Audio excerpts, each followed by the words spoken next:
Hello lovely people, I'm Catherine and welcome to week 30 of our Slowstitch project for 2024. Before I go any further, I would just like to tell you that I'm sitting at my friend in England's dining room table filming this. I'm here for a couple of weeks, so I've brought my excuse me, still got my croaky voice with me. So I brought my stuff with me, my green mat that you're all used to seeing, and my stand and everything from the camera. And a few bits and bobs. So there might be a couple of different things going on over the next couple of weeks. For example, I'm not starting with a piece to camera because I have not set up to do that.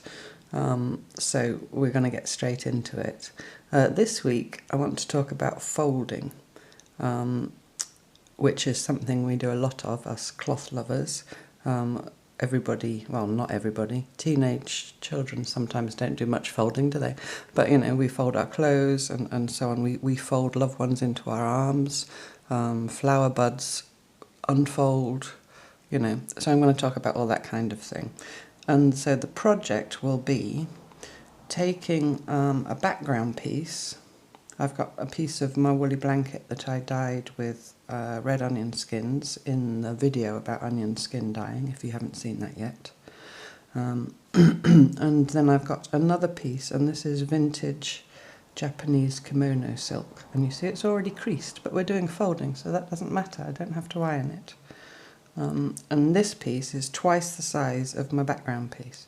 Now you might not have vintage woolly blanket and kimono silk, but then you just need one piece for your background that's the size of your page of your journal or your project, whatever that may be, and then another piece of something, and that could just be a fine cotton that is twice the size, okay?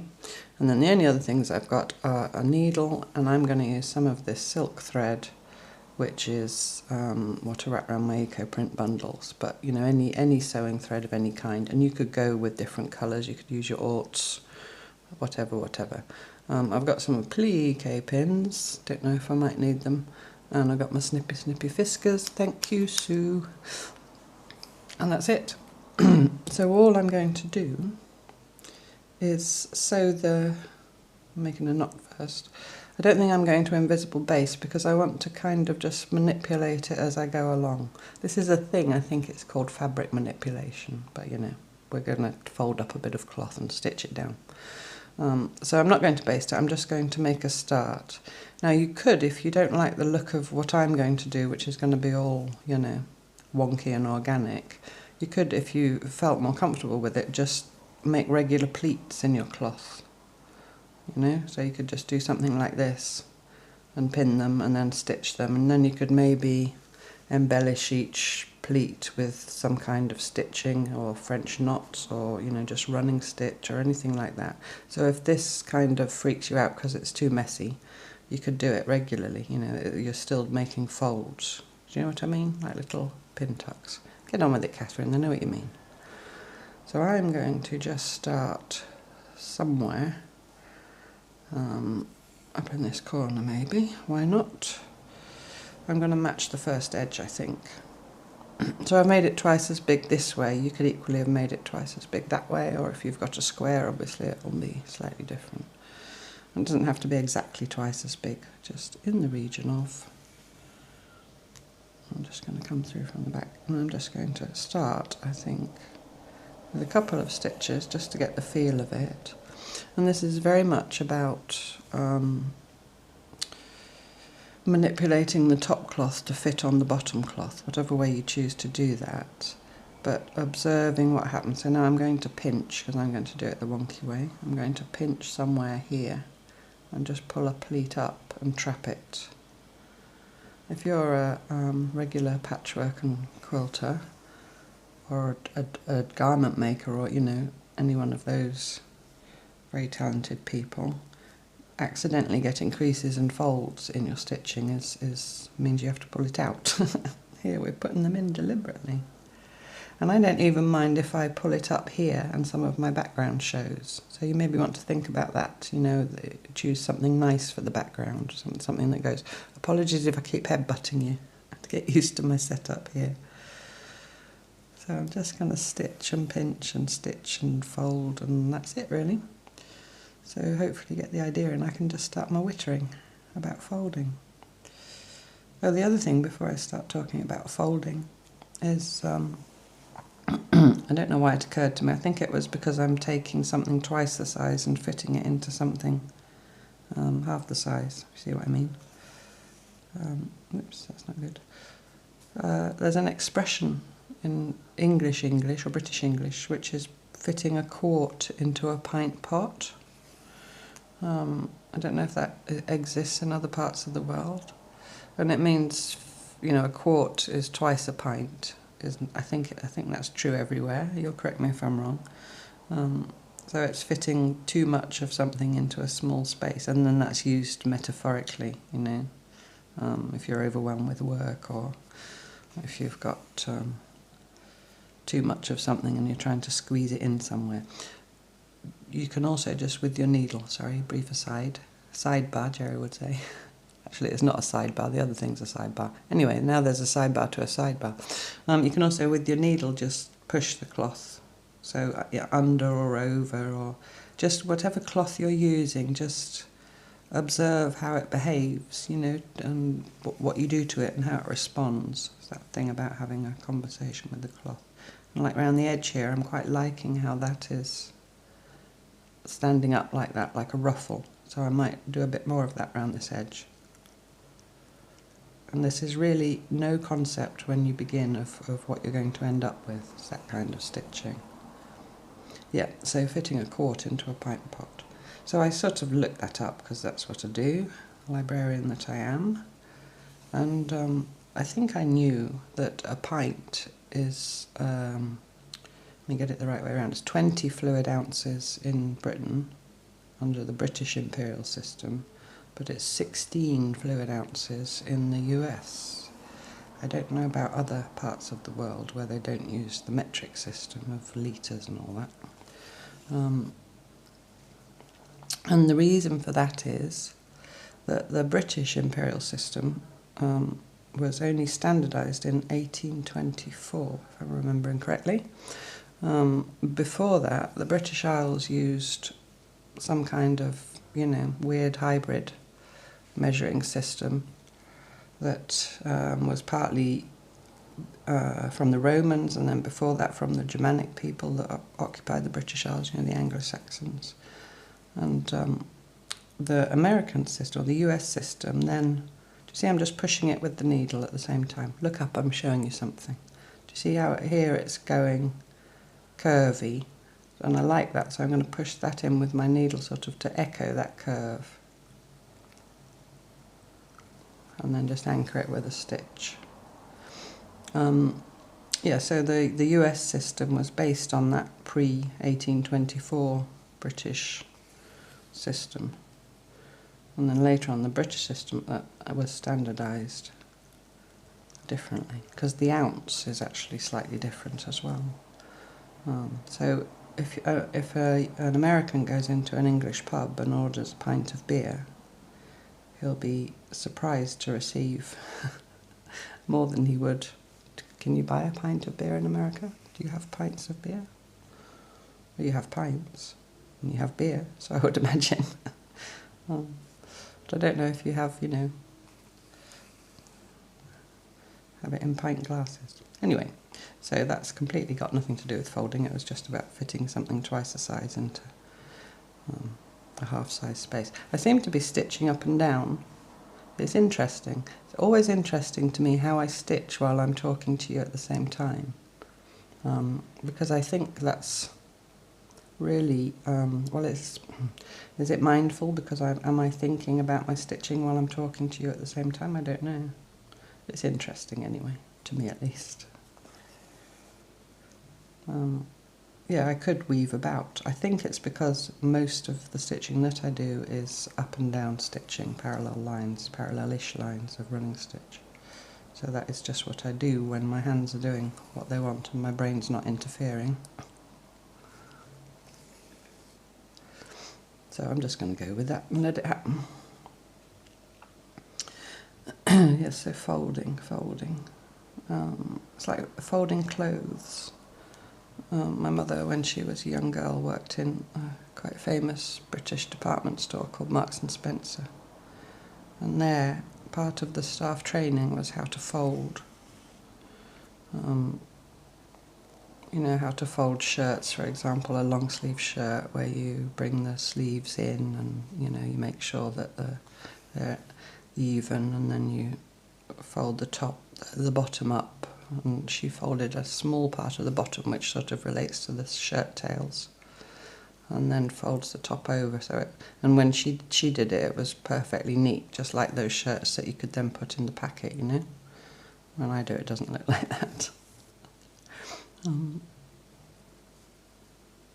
I'm also, if you watch The Big Bang Theory, that American series, it is a character called Sheldon, and when he folds laundry, has a device that you lay the item on and then you flap it. It's like, I think it's plastic and it's hinged. So you lay the item on it. It must be a thing. That's the only place I've ever seen it. Tell me if you've got one and you know the thing. So you lay your shirt, your t-shirt, or he does his socks even with it, on it, and then you go flap, flap, or flap, flap from the top and bottom, and it folds the thing. I have a way of folding that I learnt from, I can't remember her name. She used to do Blue Peter, talked about Blue Peter in Monkey Wednesday. Her name begins with A, but she did a programme about simplifying, organising your home or something like that. It wasn't called that, it was catchier than that. And I could show you if I had a t-shirt here. But with a t-shirt, you just hold it in the air. It's hard to explain. And then you pinch one shoulder and fold that over. And then you kind of flip it onto a surface and fold it in half and fold it. It's really neat. It's really, well, neat, you know. My mother says it's not the proper way. But that's how I fold t-shirts.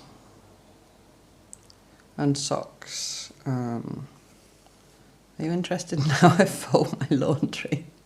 See, I did a really big push in there. But I've got a very fine cloth. So if you have got something fine, you know, it might make it... I see I've gone curvy there now. It might make it... You might be able to do more with it than a thicker cloth. Try and choose something fine.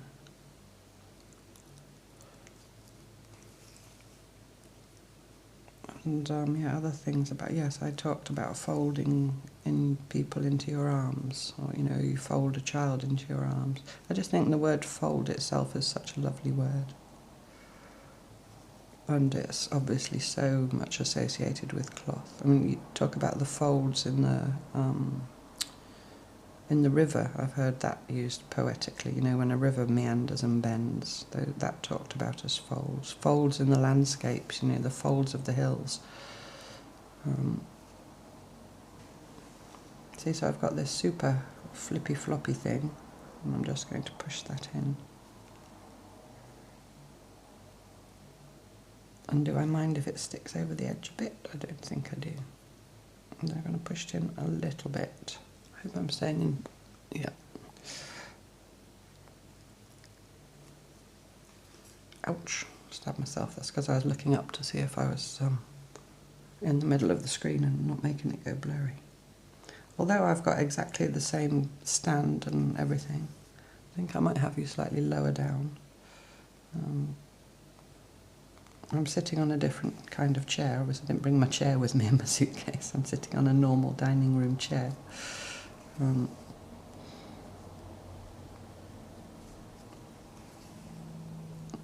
to you it probably doesn't look any different. You've just got this bit. It could be anywhere, couldn't I?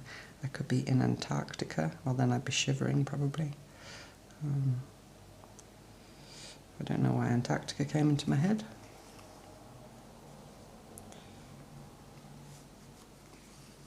And I've got a beautiful quote for you from an American poet, an American male poet. I'll tell you at the end what that is. So I was looking for quotes. I'm now weaving completely around. Actually, I think I might do some seed stitch just for a change, and see how, because I do seed stitch in 2 movements. So that might change the nature of how I'm stitching, because I'm not making the running stitch movement. I'm going in and going out, you know, going up, going down. And so if a fold occurs naturally, you can either fold it where it is, or you can decide that you don't want it where it is, you want it somewhere else. And just push at it with the tip of your needle. I thought this again would be, I try to make sure, because there's, you know, it's so lovely that there's so many of you following along, and obviously we're all different. And I know some people love the mandala, that played right into their wheelhouse, as they say, little fiddly pieces and, you know, an element of precision. And some people didn't like it at all. So this is for the people that didn't like the mandala at all. Although I was very, very pleased to see how some people interpreted it who didn't want to do the fiddly applique and, you know, the way I did it. People did it with stitching, you know, just with stitching. People took my suggestion of cutting motifs out of cloth and using those pieces. There's some absolutely beautiful ones in the Facebook group. I've got a little knot. And you don't have to, I'm going to just use this one colour all over, but you don't have to do that. You see how it's now, stitching it all down here, has made this part stand up. It's made it, even though it's very, very fine cloth, I mean you can see through it, so you see my hand through it. This here has given it some structure. If I lay it down, you see that stands up on its own. You know, a bit drunkenly, but still it stands up. So you could even, the other thing you could do if you wanted to is put stuff in behind, sort of in a very, very loose version of trapunto. You know, when we did the stuff circles, if you're following Wonky Wednesday, you could put a little bit of some stuffing or something in there and make a little bobble. It's just getting some texture into the surface. Or you could put something hard in there, like a button or a little pebble, or, you know, something like that. And make little, as if you were doing tie-dyeing or, oh, the word's gone, shibori. It came back, luckily. But you're not, you're making a thing to stay, a thing in itself. Those other techniques are a good place to look for ideas for what to do with cloth. You know, like I said about shibori. I mean, when you do stitched shibori is like Japanese tie-dyeing, basically, a Japanese form of tie-dyeing. So you either knot or stitch into the cloth and gather it in certain ways so that when you dye it, then usually with indigo, you make patterns, you know, exactly like tie-dyeing, which I've done in the past with elastic bands, I think, back in the day. But there's some very complex shibori where you can stitch for hours into a piece, dye it, and then you have to get all the stitching out again. I'm not going to make you take all this, invite you to take all this stitching out. You could even here, I'm thinking I might do a couple of stitches here alongside this little pleat I'm making. And then I might put the pleat over them so they're hidden. Like that. Just, you know, they're there but they're hidden. It's just another little element. And then I might, I'm going the wrong way now, I'm not left-handed. I'll do it stab stitch. Do a little overcast stitch along that fold.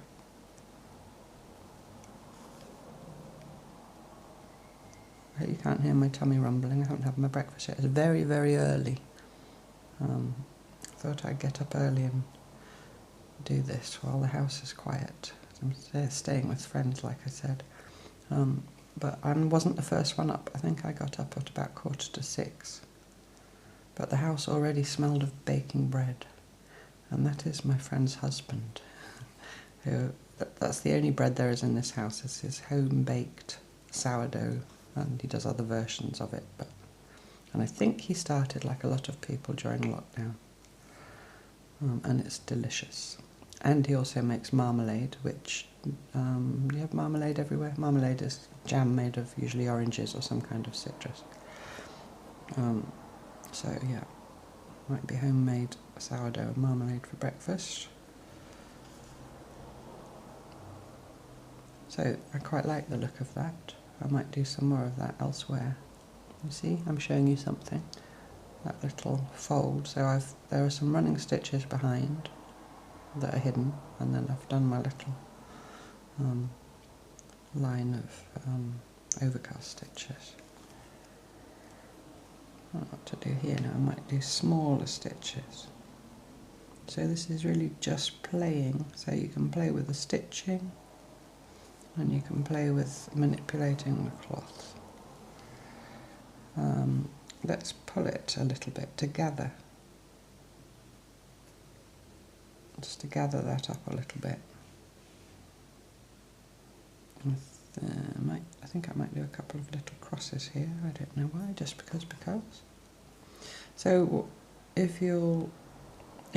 I started with just doing running stitches, and that was really just to make a start. You know, here where I just followed the edge and just did some running stitches and gathered the cloth up a little bit, and then you kind of get into it. Do you see? That, you know, after a while you think, right, well, I've started just doing something quite basic and simple, and then you become absorbed by it, and then because you've made a start, I've talked about it before, it's like mixed media people, or, you know, people painting or doing collage, things like that. They break the page, you know, the blank white page that's staring at them. They scribble on it or something, or do a bit of collage, or just something to... It's with stitching that's, you know, you just start with something simple, and if it stays simple all the way through, then that's also fine. But if you then find yourself thinking, oh, I wonder if I did that or that, that's what often happens. I've done 3 little crosses there. I'm going to end that and get a new bit of thread. It's lovely stitching into woolly blanket. See, that really is now standing up. Let's get another bit of this. I quite like the look of the pail, and also I thought you'd be able to see it, because of course at first I picked out some onion skin dyed thread. You would have then seen the texture but not the stitching. I mean, that's something for you to think about, whether you go with the contrasting thread or one that tones. If you used a thread that toned, the texture would be much more the star, you know, whereas on mine it's the texture and the stitching, because this thread is lighter. Taken a Lazy Girl thread, of course I have.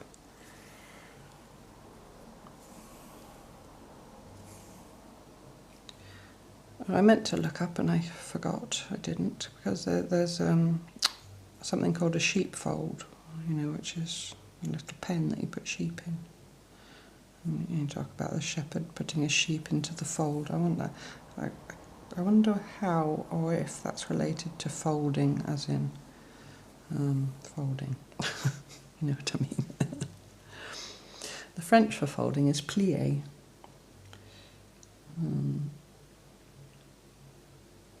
So when I was very little, I used to go and do ballet at the local community centre.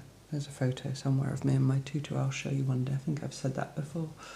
And in ballet, those of you who are not ballet people, I might do some French knots. Actually, I might wait till my thread's a bit shorter, less likely to tangle.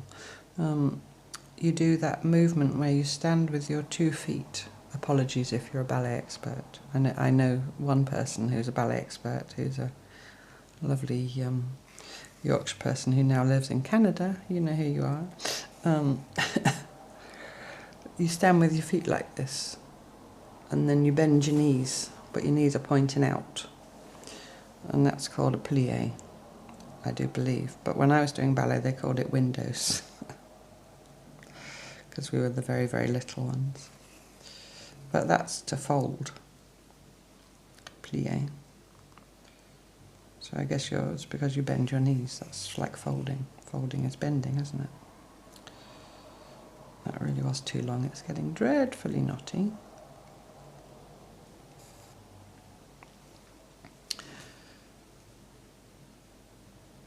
And there's the word furl, because I talked about buds folding. And there's the furl and unfurl, isn't there? Which is similar to folding, but I don't think it's exactly the same. Because folding I think of as this, but furling is more this and this. I don't know. I don't think furl is a word that is used as much as fold. I'm going to do some more seed stitching down here. And once you've gone all around and you know all your top cloth is all stitched down, you can go over it again if you want to. You can just do as much as you want. You know, you just work into it until you're happy with it. Where am I now? I'm there. Until you're happy with it, or until you feel you've had enough, you've done enough stitching. And I'm resisting squashing this. I'm going to have to squash it because it has to go in my journal, but something about it makes me not want to squash it. And I'm trying to think of a way to sort of honour it and retain the element of it without having it sticking up. If I just do that like that so that I have a flat area, maybe I'll do that. So this area here will be smooth. Do it with my needle. It's like you're sculpting the cloth as well. That's another thing I often think, that it's like cloth, excuse me, cloth sculpting. I'll try and get this edge first. So I think I'm going to do a little bit more of that overcast stitching around this edge. I might leave that like that though, because that's kind of cool.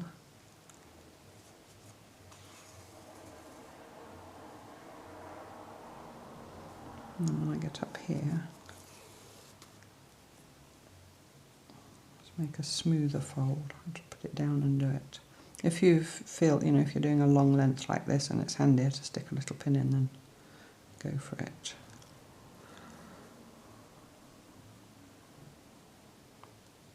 Another thing you could do if you want to go really crazy is scrunch it all up in your hands before you start stitching, you know, the top cloth. To give it a really good scrunch and to put creases in it, and then you can be guided by those creases. That's something else I have done as well.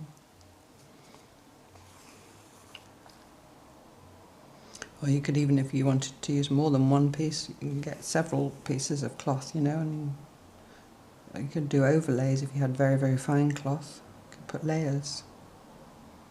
So you could create something like this, and then you could put another layer over an area and stitch more into that, and a really textured piece. Just think of it much more as if it's clay and you're sculpting. I'm really determined, for those of you who've got journals, that they're going to get really, really, really fat. So I'm just going to do a little overcast stitch along there. I hope I'm staying in the right place.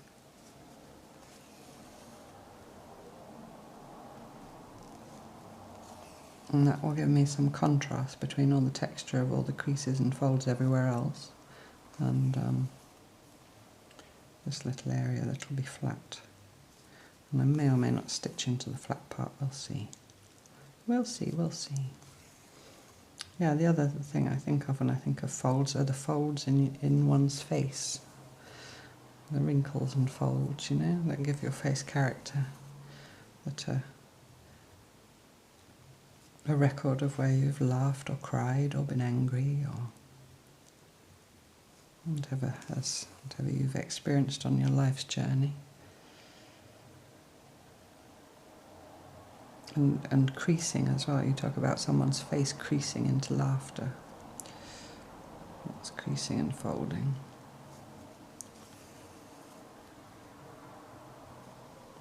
I go up here and I've got a little bit sticking up the top, but I think I'll leave that sticking over the edge like that.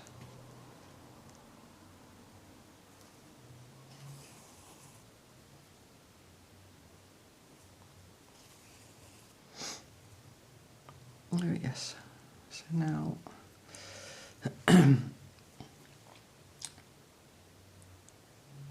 want to stitch that down, I'll just leave that like that there and stitch underneath there. That's what I might do. I think I'm going to leave that great big fold where it's laying, and I'm going to come through under here and just stitch this area, or maybe stitch a line down there, so that can just lay over it. Obviously when it gets in my book it will get squashed down, but it won't be stitched down.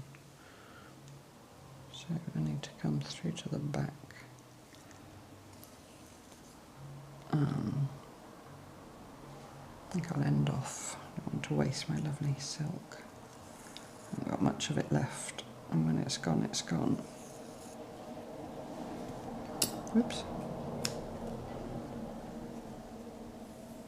I don't know if you can hear the road noise. I'm in a town in England, a slightly different environment to where you're used to me sitting.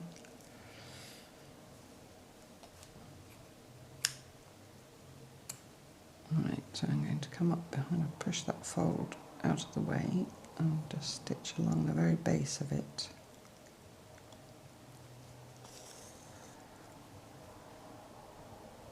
Just a little line of running stitches.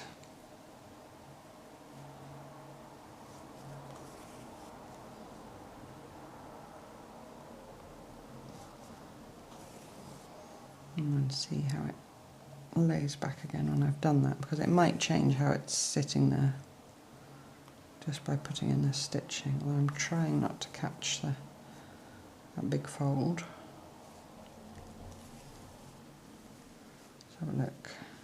Have I done a good job?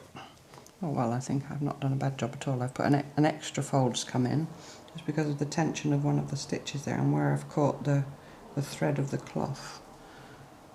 But I do quite like that, so I'm going to leave that like that. I'm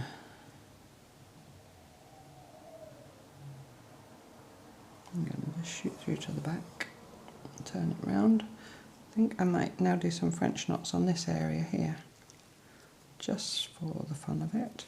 What I'm going to do is put that over there out of the way and hold it with my thumb. I could put a pin in it, but sometimes I like to just let things be and not pin them into place. Just gently guide them. So it's quite fine thread. I think I'm going to do 3 wraps. Oops. 1, 2, 3. And come here. And go down next to where I came out.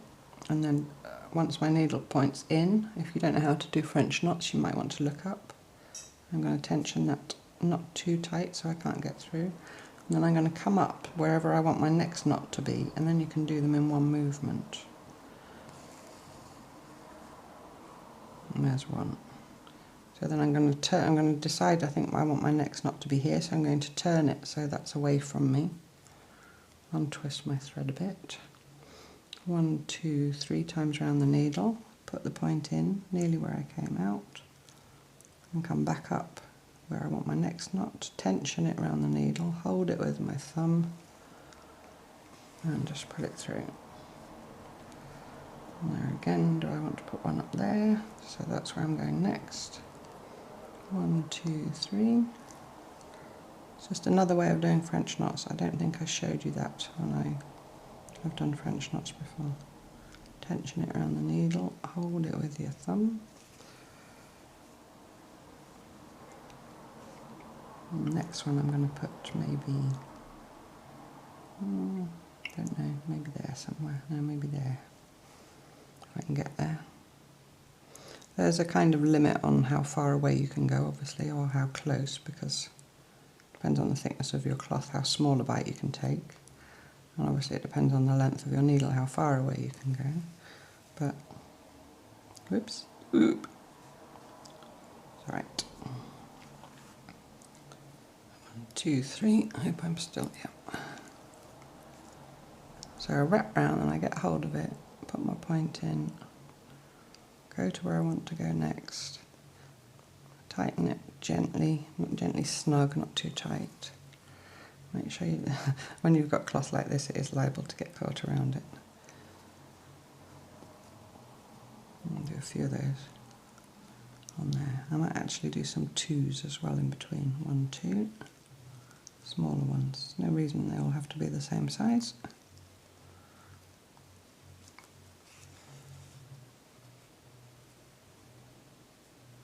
One, two. Another one up there. Tension and pull through.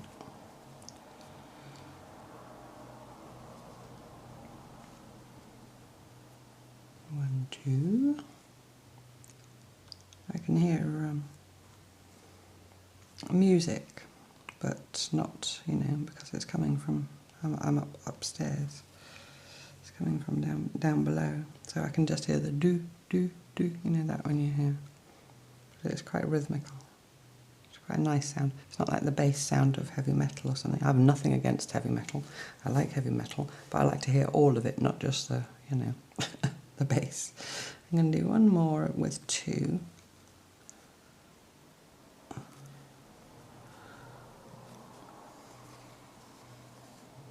And then I think I'm going to go in between now and just do some little seed stitches. Teeny tiny ones.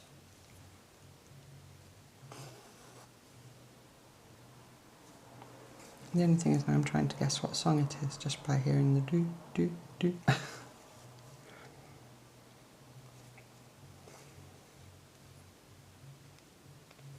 Sorry, I feel like I'm ignoring you because I'm listening to that. I like the look of French knots with seed stitches in between. It's a nice texture. I've been doing a lot of that on my my weathered scroll.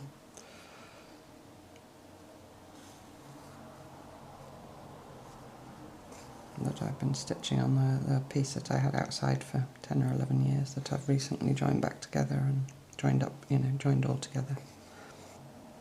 I've been doing a lot of French knots and seed stitch in between on that.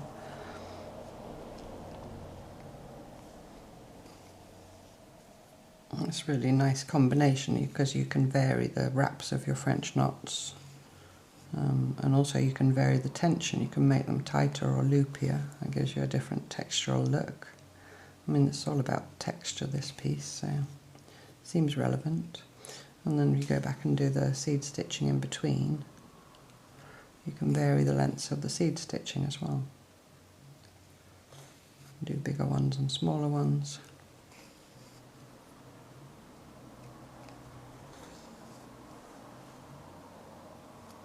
And that's a really nice stitch to do. Don't pull your thread right out of your needle there. Oops.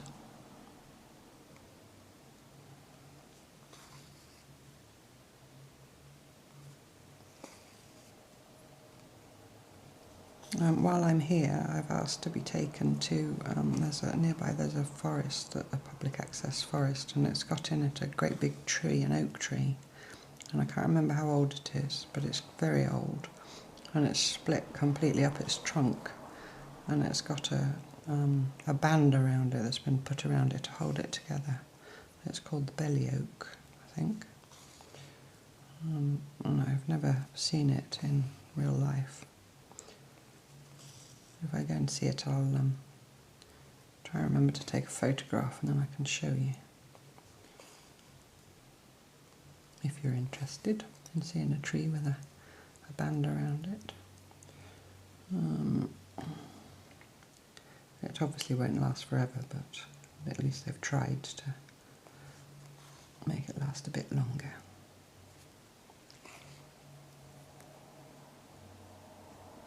See here, where I'm doing all this tight, close together stitching, it's making the woolly blanket much firmer. I'm just checking that my lovely fold still goes back over the top. Yeah, see, and then all those little knots and seed stitches are peeping out the side. That's okay. I think I'm happy with that. Where am I coming out there?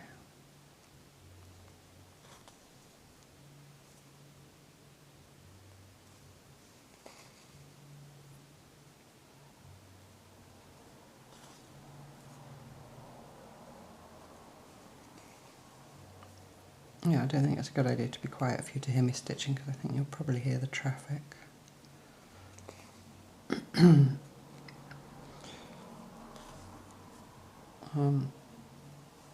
Well, I've had some crabbies. You won't be surprised to hear. Those of you who've been here a while will know that crabbies is a ginger beer that I love. I've had. It's quite a big bottle. It's a 500 millilitre bottle, which is not a pint. I can't remember how many millilitres are in a pint now.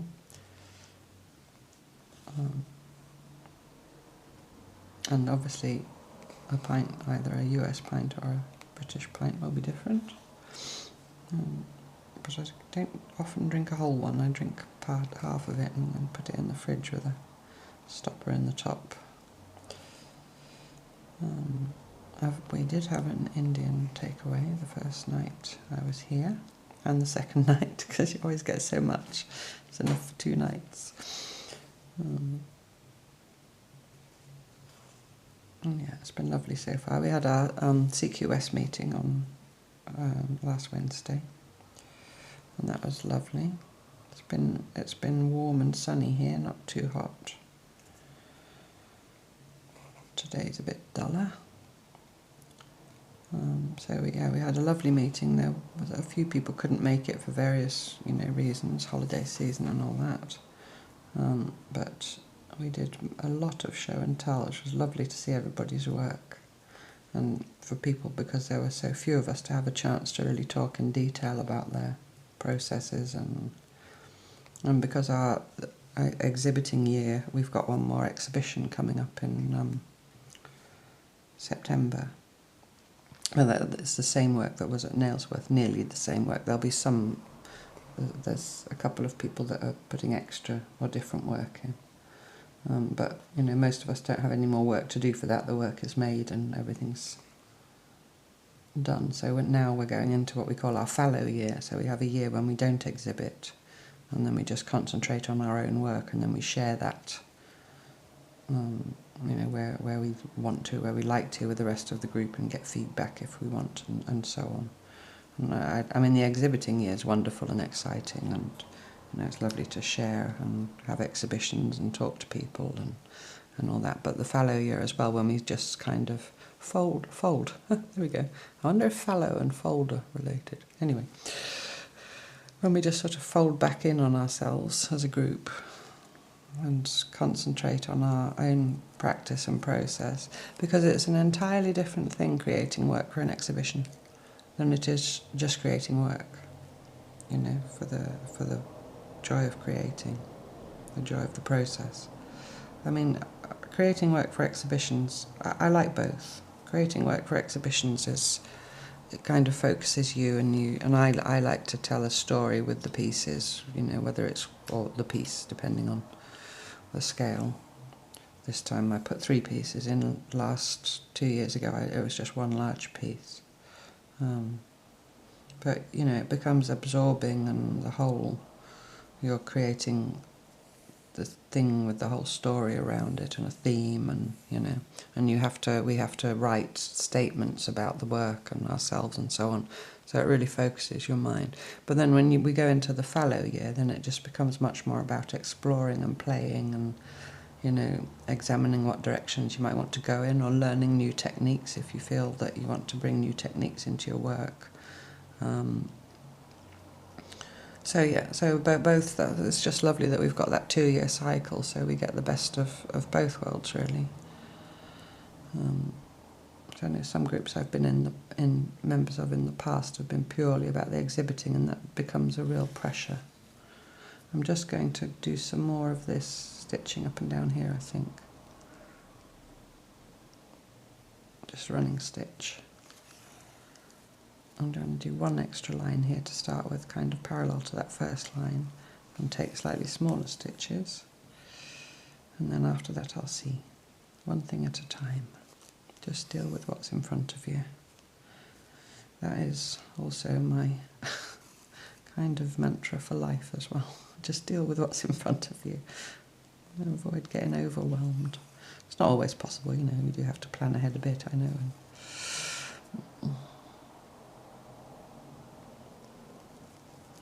So it's that. I felt that the meeting on Wednesday was almost the beginning of going forward into that fallow year process period.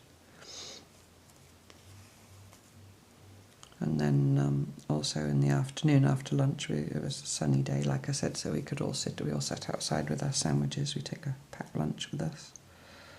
And in the afternoon, one of our members, who now works with cloth but comes from a printmaking background, professional printmaker, showed us some printmaking techniques that we can apply to cloth and paper. And that's something else that we do, sharing our expertise or our processes within the group.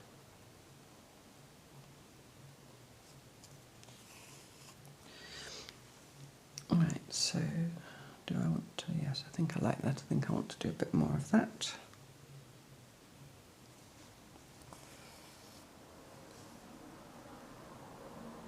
And also sharing resources,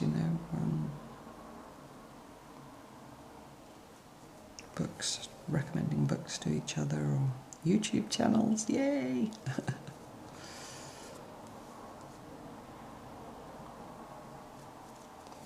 Yeah, it's a lovely group.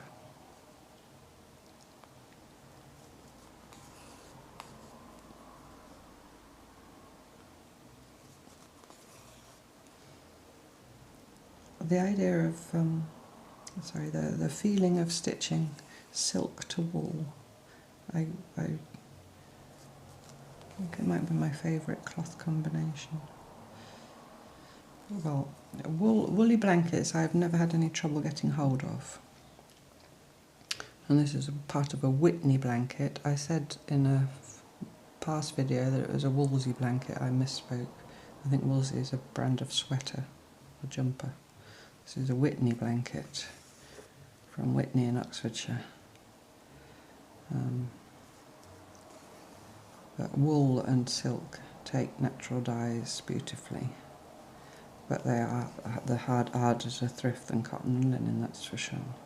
I mean, I didn't thrift the silk, but it was given to me by a friend who had bought it in Japan, and it was vintage.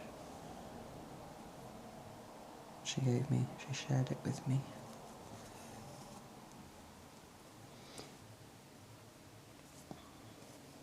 But I sometimes find silk chiffon or silk habotai scarves in light colours in charity shops or thrift shops. You just have to be on the lookout all the time. It's not the kind of shopping where you can say to yourself, right, I'm going to go out to a charity shop and buy that. It doesn't work like that unless you're very, very lucky. Actually, Marion, a little while ago, did a brilliant video of thrifting when she goes to car boot sales and charity shops, saying what she looks for and so on. If you haven't seen that, go and have a look at Marion's World. I shall try and remember to put a link.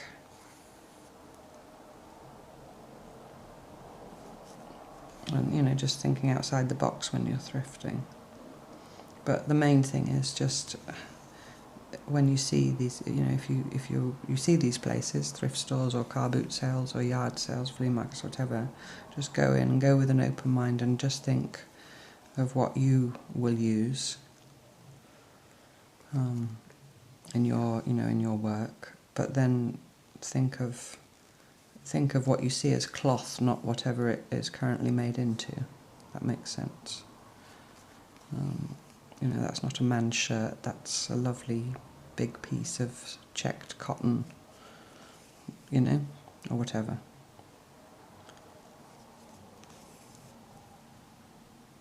Because I don't think there is any harm, even if the clothes are still wearable. I think I've said it in my video about how I cut clothes up and using them in our work. There's so many textiles in the world.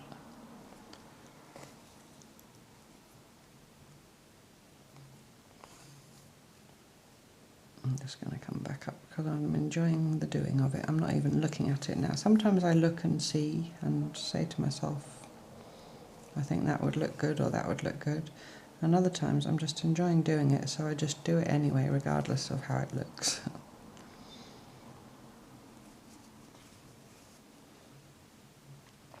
And what I nearly always do as well is, unless I'm piecing or something like that, is stitch until the thread runs out. I'm going to do little overcast stitches on this line as well. Got a little fold here, back to fold. I'm just going, I like the look of that being stitched down up there, so I'm just going to repeat it here. And when you're doing, if you repeat things throughout the work, it really brings it all together. It's a good design principle. I mean, we're not really designing when we're, well, I suppose we are. Intuitive design. When I worked for the V&A, the Victoria and Albert Museum, the strap line, I worked for the licensing arm, so the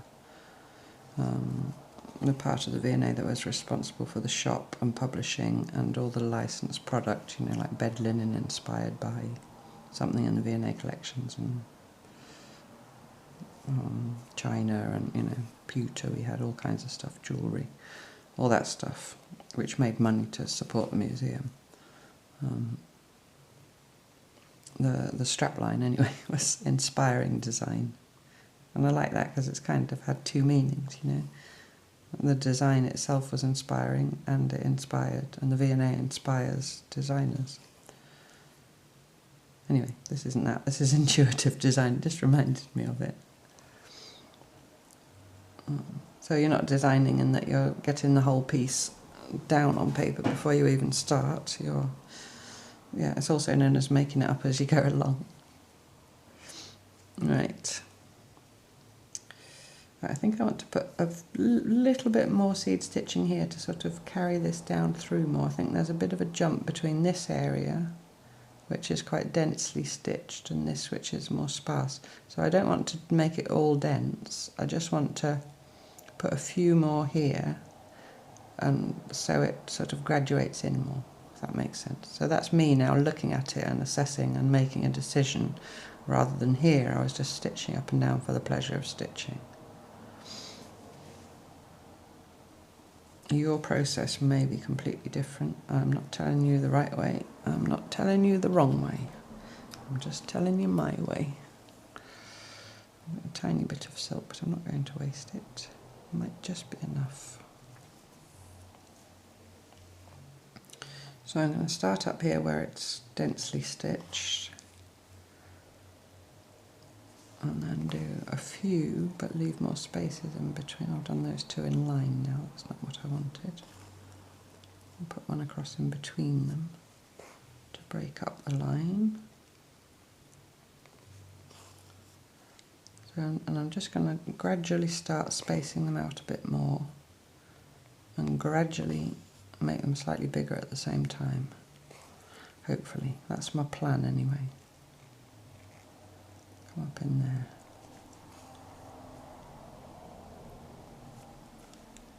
Just to make that transition a bit smoother from that dense area down to this more sparse area.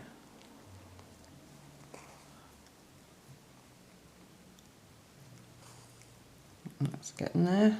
Ouch, stabbed myself. Not what I wanted to do at all.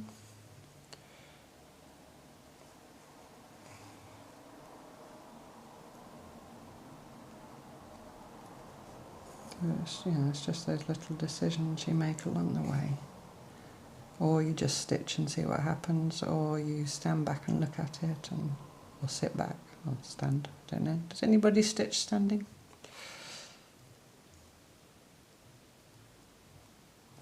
Oops. Come on, there we go, behave yourself, naughty. I think maybe I've just got enough here. So now I'm going to put barely any now in among the ones that are already there. Just looking literally stitch by stitch to see where I think I need a stitch.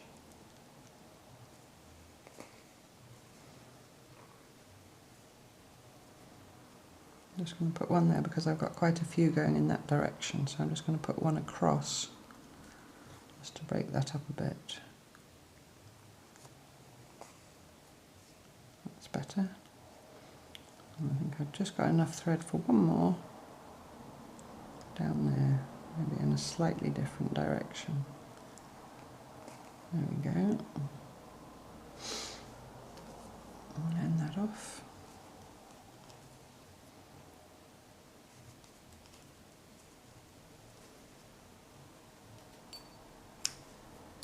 Take a view, take a view. Have a look, take a view. Yeah, I quite like it, I must say. I like it a lot. That's almost a pocket, a little bit. But I like that it's got movement to it. That's the other thing to assess is the way the lines go and the movement they create, and whether you accentuate that with stitching or whether you go across that, you know, to sort of counterpoint it.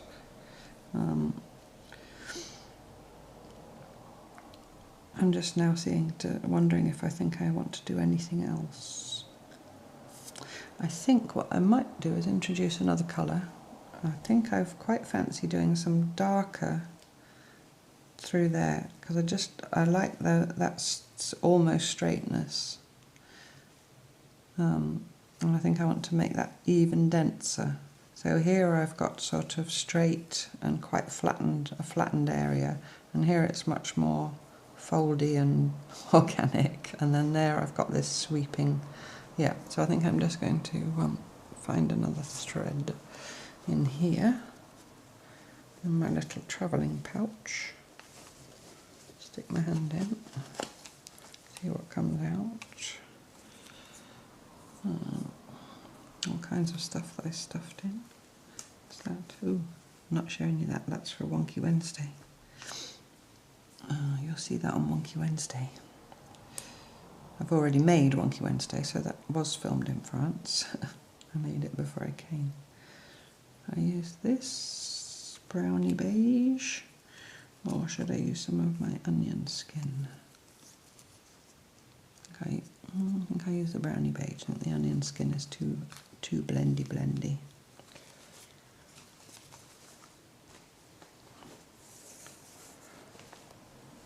Oops, sorry, that was the wooden bead banging down on the table.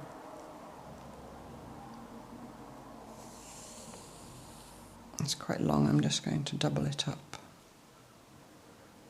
One length instead of getting two lengths. That'll be enough, I think.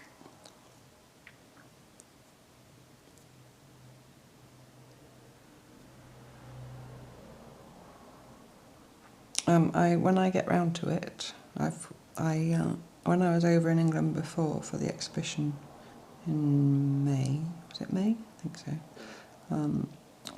A few people came in either when I was there, and I met them. It was lovely. A few of you lovely people that watch me, and a couple of people came when I wasn't there, and left me gifts. And when I went back to France last May, I only had a small suitcase with me, and I didn't have room to take the gifts back with me, so I left them here with my friends. I think I mentioned it at the time. So they're here now, and I would like to just make a little video showing you some of them. Now I left them all here with the cards that were with them, or things written on who'd given me them, but in a way that I thought would make sense to me in 2 months' time. When I look at them now, I'm not entirely sure who gave me what is the bottom line. But I will share with you the things, and I will thank the people as a whole. But if I mess up and say the wrong person gave me the wrong thing, I apologise in advance. I'll try and get it right. But that'll just be a little extra video that I'll make when I've got a quiet moment. But yeah, there's some beautiful things that people have given me. People are so kind. And I'd like to share all that with you, and also use it as an opportunity. I mean, I thank them all, I hope, individually by private message. And recently I just got it was here already waiting for me, a lady in England who's in the Facebook group, doing a beautiful painting for my birthday. And she put a picture of it on the Facebook group. And I said it was beautiful, and she offered to send it to me. So she sent it here to my friend, because that was easier for, than sending it to France. So I'll show you that as well. And I'll show you the box that the chocolate that she sent with it came in. No, there is still a couple left. I haven't eaten them all. So that will be coming, maybe this week. We'll see. It's difficult for me to, you know, I have other commitments while I'm here that I don't usually have. So I'll try and do it as an extra video for Friday. But I'm not promising. It's my parent, like, it's the parent thing to say, isn't it? We might go to the park on Sunday, but I'm not promising. No, why won't you promise?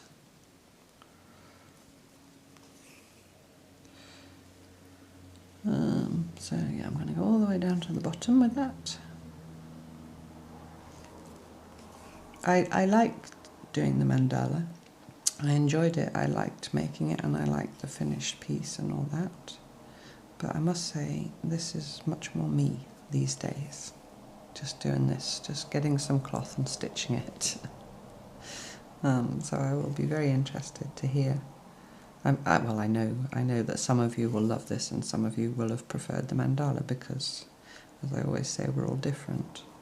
And that's why I tried to offer, I mean, like with the mandala, I tried to offer more suggestions for doing it more in a more loose way. And for this, I tried to offer suggestions for doing it in a more structured way.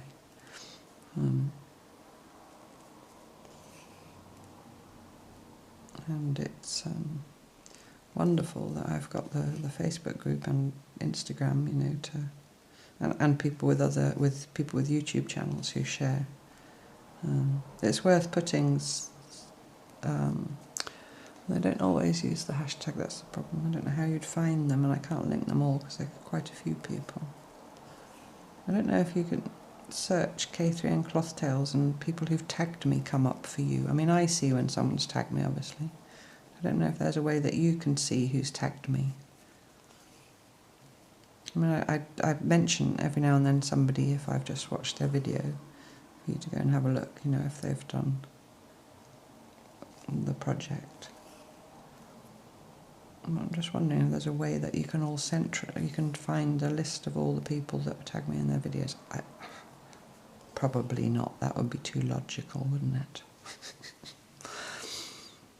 Yes, I'm really liking that. I'm going to put one more line of this in. I think I've just got enough thread.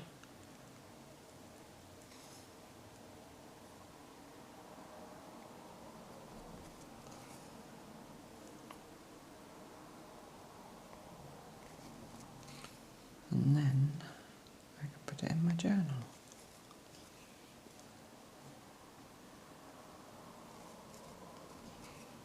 But yes, well, I hope you enjoyed this. Well, I always hope you enjoy the things, but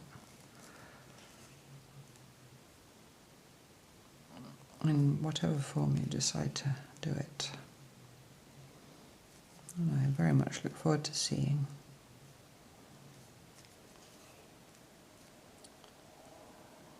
Just getting a little bit, I can put a bit more. I'm going to go right the way through because I just like that linear look. It's about contrast, you know, you've got really organic, naturalistic areas, and then you've got more linear, although it's very wibbly-wobbly linear.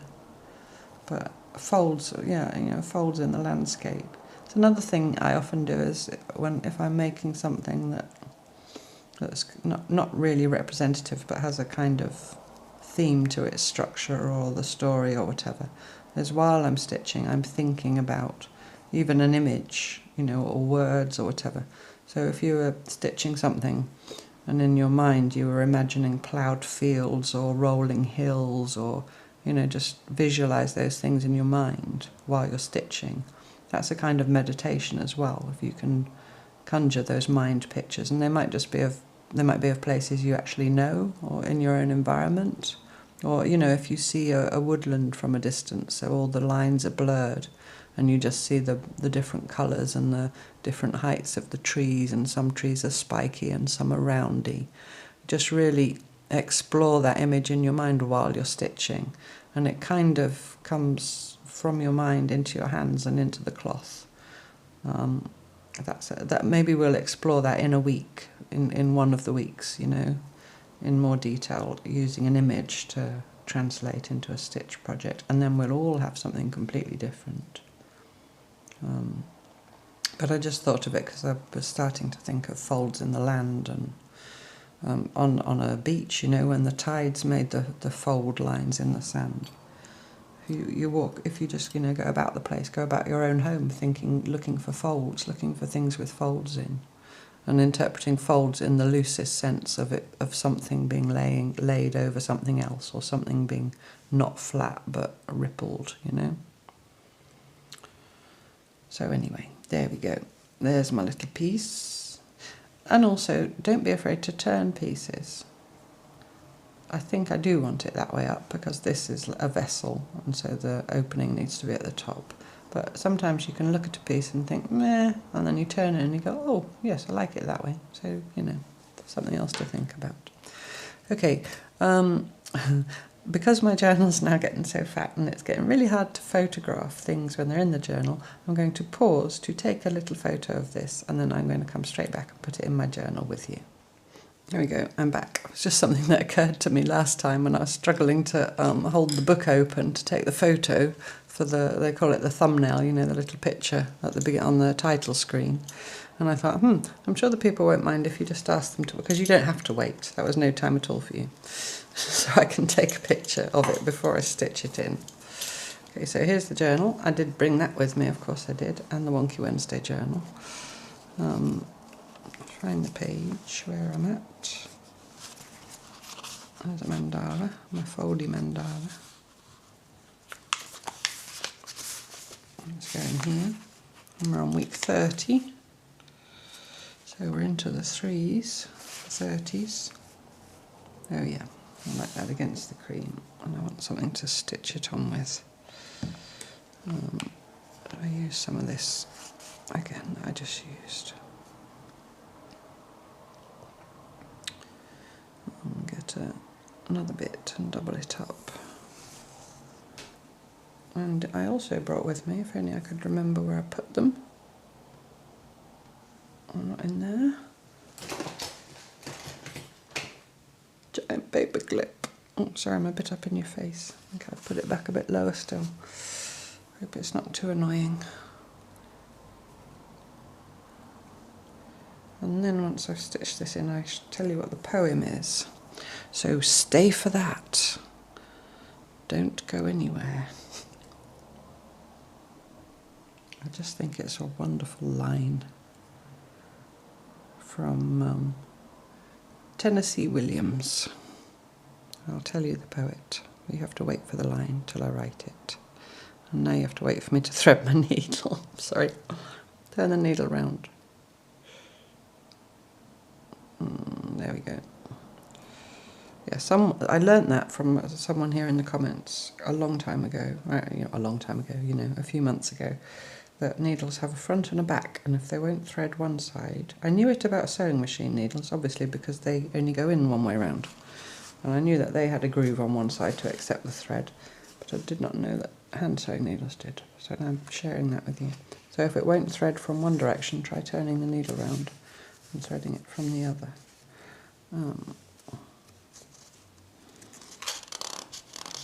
I'm going to stitch towards the spine because I find that easier. I'm going to come up through there now to be careful not to stitch my foldy bit down. And I'll say it again because I appreciate that not everybody's all here all the time, every week. But I like to make a journal and then struggle to sew the pieces in because I just like to have the finished book. It's probably easier to not do that. I'm going to have to turn it a bit move it a bit towards me. Sorry. It's probably easier to sew the pieces into your signatures and then bind the journal at the end. You do you. Or do a different kind of journal. Do a journal where the pages aren't sewn in. Where they're just or like a concertina or. There are many different ways you can do it, but I just like to work into a finished book. I know it's going to be awkward because I've been doing it for many years, but that's just what I like to do. and see now it's going to be super awkward. But I think I like the problem solving as well in a way. I like making it difficult for me. It's challenging. Now if I turn it like this, I can stab stitch.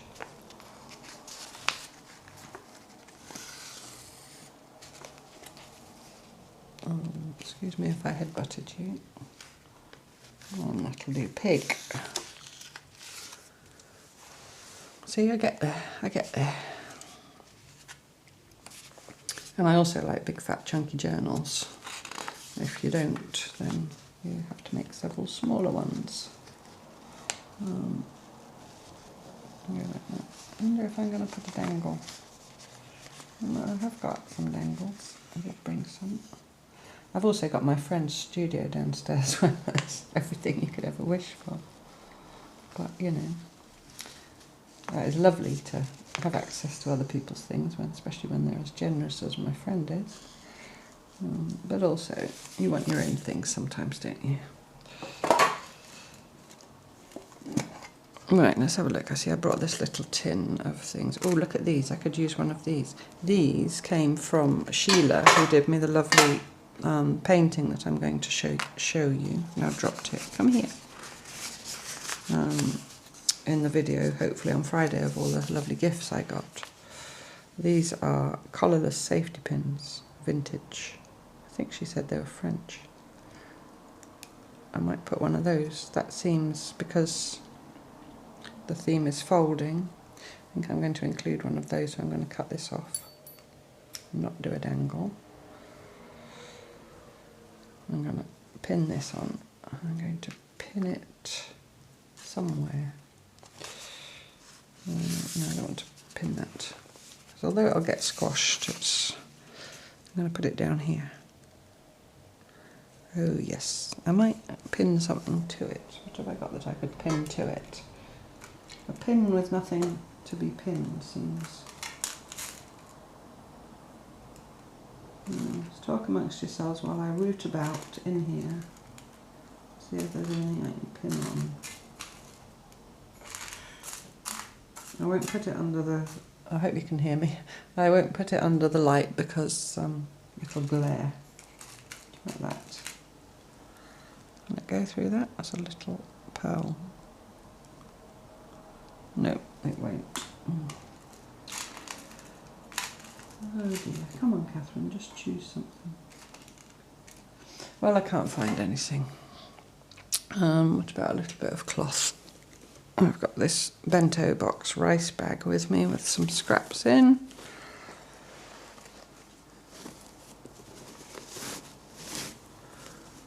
So I'll just, oh, there's some Auntie's pillowcase, perfect. I'll get a little bit of that. This you can just tear bits off it, so that's the embroidery there. Sorry, I'm really up in your face. That'll do. Pig, that'll be just the job. Alright, so a little scrap of Auntie's pillowcase. Because linen, bed linen is... Oh yeah, folding. Could have talked about folding fitted sheets. Is that progress, fitted sheets? Who can fold who has a way to fold a fitted sheet?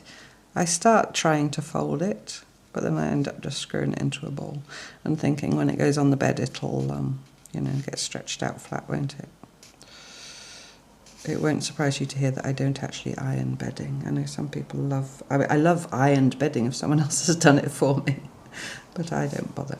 Right, yeah, lovely. That's just the job that. I'm pleased with that. Little scrap. Can you see? Can you see? Can you see? Little scrap of Auntie's pillowcase and my vintage safety pin from Sheila. Right, so the line from Tennessee Williams is... It's from the poem We Have Not Long to Love by Tennessee Williams. And it is, I'm going to write it over here. Hopefully you can see. I'm going to get my paperclip on there now. Sorry. When I decided to do the book for this, and I will always do a book, like I said, I just like a book. I had not thought about obviously having to hold it under a camera and all that because I was new to it. But anyway, we manage. Okay, get on with your Tennessee Williams, Catherine. The tender things.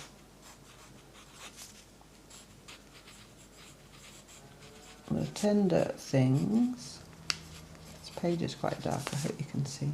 The tender things are those we fold away. I'm going to write it like that so I'm on the lighter part of the page. And let's write Tennessee. Lots of N's and S's and E's and one T. Tennessee Williams. There we go. So there's this week's prompt, which is cloth folding. And my line is, the tender things are those we fold away, by Tennessee Williams. I got that giant paper clip off there. So I hope you enjoy this week's prompt and you have fun with however you choose to interpret it. And as always, thank you so much for watching, and I look forward to you joining me next time for more cloth tales. Bye bye.